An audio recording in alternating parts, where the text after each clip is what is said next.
কি পড়া হয়নি? তুই বুঝেছিস এটা কি বলতে চেয়েছে গল্পটা? চ্যাপ্টার পড়াই দিয়েছে already। তুই এটা গল্পটা বুঝেছিস?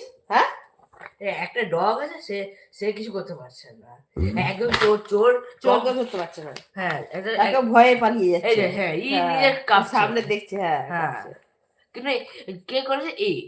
বাঁচিয়েছে, দেখো মেরেছে হ্যাঁ, ভিতু উল্টা ফলে দেখো ভাগাচ্ছে, হ্যাঁ, সেই তো বটে। কুকুরকেই ভাগাচ্ছে মানুষ।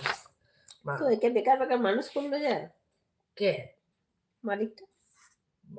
মানুষ কেন, পেট ওঠে তা। সেই হলো পেটটাকেই তো বলছি বেকার বেকার ঘরে পুষলো, সেটা হ্যাঁ। বলছি তো। না, প্যারেন্টসরা বলছে যে ঘর থেকে বার করে দিতে, কিন্তু কিন্তু এই ছেলেটা যেন বাচ্চারা বলছে না। না, বলছে যে না, গার্ড করতে পারবে ভালো, পুরো পুরো ঘরকে পাহারা দেয়। সেটা তো বলছি। কিন্তু ম্যাম বাবারা দেখে নিয়েছে, টপ চুরি করে নিয়ে গেছে। ওকে, দে এই ডক্টর নিজে বলছে কাম কাম কাম এন্ড গেট সাম, কি বলছে না, get some things নাকি? ও নিজে বলছে যে